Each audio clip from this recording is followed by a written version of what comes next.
back to our channel. So today in this video, we are going to discuss about how to create learning routines in Notion. So without wasting much of our time, let's get straight into the video. So to create a learning routine in Notion, all you gotta do is simply use the databases to track progress and recurring tasks to ensure consistency. So first of all, you need to go to Notion and simply get signed in into your account by signing in or creating a new account. Once you have done this, you can simply tap on a new page, or like you can set up your database.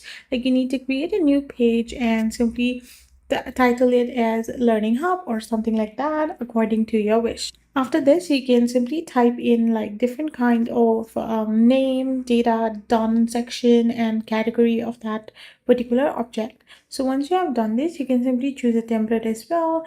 As this is school, you can simply tap on school and select a template of assignment tracker with automations and stuff. So after you have done this, you need to create a recurring tasks template and track your progress and create views. Once everything is done, you can simply get the calendar view to visualize your learning schedule and consistency as well.